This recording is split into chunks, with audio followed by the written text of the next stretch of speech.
கர்த்தருக்குள் பிரியமானவர்களே, September 22 எலஞ்சி white அம்மையார் அவர்களுடைய மாரநாதா புத்தகம், பக்கம் 529.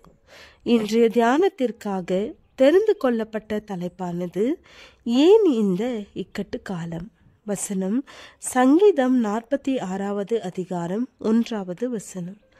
தேவன் நமக்கு அடைக்கலமும் பலனும் ஆபத்து காலத்தில் அனுகூலமான துணையுமானவர். ஆண்டவருடைய பிள்ளைகள் அவர்களை அழிக்க காத்திருக்கிற எதிரிகளால் சூழப்பட்டிருந்தாலும் அவர்கள் அடைகின்ற மனவேதனை சத்தியத்திற்காக அனுபவிக்க போகும் துன்பத்தை குறித்த பயத்தினால் ஏற்பட்டதல்ல. நமது அனைத்து பாவங்களும் அறிக்கை செய்யப்படவில்லையோ என்றும் தங்களில் காணப்படும் சில பாவங்களால் பூச்சக்கரத்தின் மேலெங்கும் வரப்போகிற சோதனை காலத்திற்கு தப்பும்படி நானும் உன்னை காப்பேன் என்கிற இரட்சகருடைய வாக்குத்தத்தத்தின் நிறைவேறுதலை உணர்ந்து கொள்ள தவறிவிடுவோமோ என்கிற பயத்தினால் உண்டானதே. மன்னிப்பின் நிச்சயம் அவர்களுக்கு இருக்குமானால் உபத்திரவத்திற்காவது அல்லது மரணத்திற்காவது அவர்கள் பின்வாங்க மாட்டார்கள். தங்கள் குணக்கேட்டினாலே ஆண்டவருடைய ராஜ்யத்திற்கு தாங்கள் தகுதியற்றவர்கள் என்று நினைத்து ஜீவனை இழப்பார்களேயானால் தேவனுடைய பரிசுத்த நாமம் தூஷிக்கப்பட்டுவிடும். நாற்புறமும் துரோகத்தின் சதித்திட்டங்களை அவர்கள் கேள்விப்படுகிறார்கள்.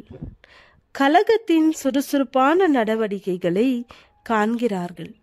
இவைகளின் நிமித்தம் அவர்கள் இதயத்திலே இந்த மாபெரும் மருளவிலகை முடிவடைந்து துன்மார்க்கரின் துன்மார்க்கம் முடிவுக்கு வர வேண்டுமே என்று ஆத்துமா பாரமும் ஒரு வாஞ்சையும் ஏற்படுகிறது. கலகத்தின் இந்த வேலை நிறுத்தப்பட வேண்டும் என்று தேவனிடம் அவர்கள் மன்றாடும் போது தீமையின் பயங்கரமான வல்லமையை எதிர்த்து போராடி விரட்டுவதற்கு தங்களுக்கு எந்த வல்லமையும் இல்லை என்று கூறிய உணர்வோடு தங்களை தாங்களே நொந்து கொள்வார்கள். தங்களுடைய திறமைகளை எல்லாம் கிறிஸ்துவிற்கு சேவை செய்வதற்காக எப்பொழுதும் உபயோகித்திருந்தால் பலத்தின் மேல் பலமடைந்து முன்னேறி இருந்திருப்போமே. தங்களை எதிர்க்க சாத்தானுக்கு இவ்வளவு பலம் இருந்திருக்காதே என்பதை உணருவார்கள். தேவனுக்கு முன்பாக தங்கள் ஆத்துமாக்களை தாழ்த்தி தங்கள் பழைய பாவங்களை விட்டு மனம் திரும்பினதை சுட்டிக்காட்டி அவன் என் பலனை பற்றி கொண்டு என்னோடு ஒப்புரவாகட்டும், அவன் என்னோடு ஒப்புரவாவான் என்கிற இரட்சகரின் வாக்குத்தத்தத்திற்காக தங்களுடைய ஆத்துமாக்களை வருந்தி தேவனிடம் மன்றாடுவார்கள். அவர்கள் ஜெபத்திற்கு உடனே பதில் வராதபடியினால் அவர்களுடைய விசுவாசம் குறைந்து போகாது.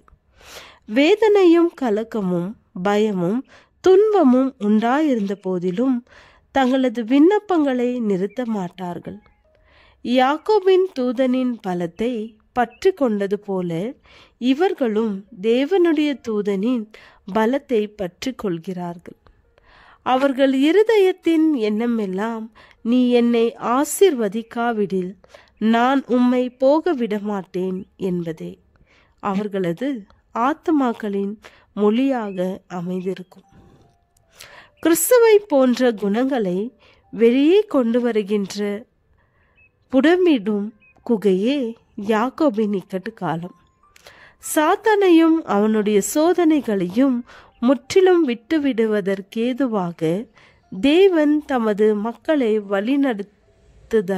வழிநடத்தவே இது திட்டமிடப்படுகிறது. ஜெபம்.